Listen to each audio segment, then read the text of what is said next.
مولاي صل وسلم دائما أبدا على حبيبك خير الخلق كلهم۔ حضرت نبی رحمت صلی اللہ تعالیٰ علیہ وسلم اپنے اصحاب رضوان اللہ تعالیٰ علیہم اجمعین کی شان کو بیان کرتے ہوئے ارشاد فرماتے ہیں، لو انفق احدکم مثل احد ذهبا، کہ اگر تم میں سے یعنی بعد میں آنے والے لوگ کے جو شرف صحابیت اور آقا کریم صلی اللہ علیہ وسلم کی صحبت ظاہریہ نہیں رکھتے، اگر وہ لوگ احد پہاڑ کے برابر سونا خیرات کریں۔ احد پہاڑ کتنا ہے؟ جن لوگوں کو اللہ پاک نے زیارت حرمین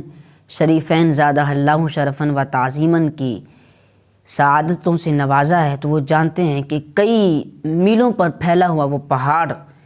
اور آقا کریم علیہ السلام فرماتے ہیں کہ اگر تم میں سے یعنی بعد میں آنے والے لوگوں میں سے کہ جو صحابیت سے شرف یاب نہیں ہیں، اگر ان میں سے کوئی احد پہاڑ کے برابر سونا خیرات کرے، اتنا سونا کس کے پاس ہوگا؟ حکومتوں کے پاس نہیں ہے، چلیں اگر ہو بھی تو پھر اتنا دل کس کے پاس ہوگا کہ وہ اللہ کی راہ میں سارا ہی سونا خیرات کر دے؟ اگر کر بھی دے تو آقا کریم فرماتے ہیں کہ اگر تم میں سے کوئی احد پہاڑ کے برابر سونا خیرات کرے تو ما بلغ مد احدہم ولا نصیفہ، اور میرا ایک صحابی ایک مٹھی جو یا اس سے بھی کم خیرات کرے تو وہ صحابی کا ایک مٹھی جو خیرات کرنا، اس کا اجر بعد میں آنے والے لوگوں کے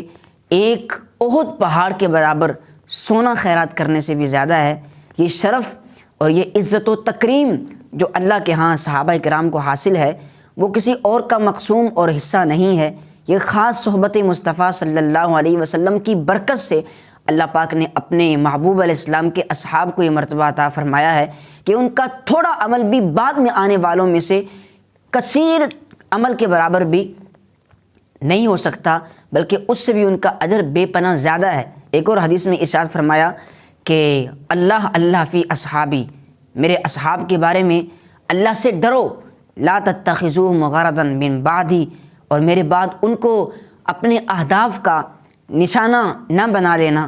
فمن احبہم فبحبی احبہم، جو ان سے محبت رکھے گا تو یہ اس بات کی دلیل ہے کہ وہ مجھ سے محبت رکھتا ہے۔ فمن ابغضہم فببغضی ابغضہم، اور جس نے ان سے بغض کیا یہ اس بات کی دلیل ہے کہ وہ میں محمد مصطفیٰ صلی اللہ علیہ وسلم سے بغض رکھتا ہے، اور جو آقا کریم سے بغض رکھتا ہے اس کا بغض رب تک پہنچتا ہے۔ اور ایسے بندے کا انجام آپ سمجھتے ہیں؟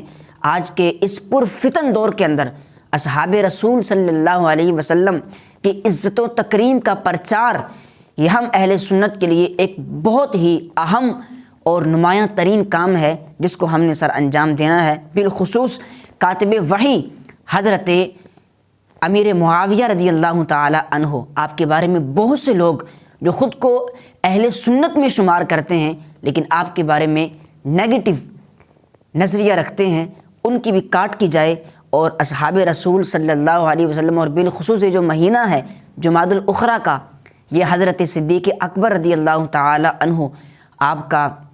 یوم عرس بھی ہے، تو اس حوالے سے پورے مہینے کے اندر اصحاب رسول صلی اللہ علیہ وسلم کی عزت و تکریم، ان کے نمایاں دین کے لیے جو کارنامے ہیں، ان کی جو قربانیاں ہیں، اور ان کے دین اسلام کا شجر جو ہم ہرا بھرا دیکھ رہے ہیں، اس میں جو انہوں نے اپنے خون سے اس کو سینچا ہے، اس کی آبیاری کی ہے، ہمیں بھی حق بنتا ہے کہ ہم ان کی یاد کو منائیں، ان کے بارے میں اچھا اعتقاد رکھیں، اور کبھی بھی کوئی غلط بات ان کے بارے میں ہرگز سماعت نہ کریں۔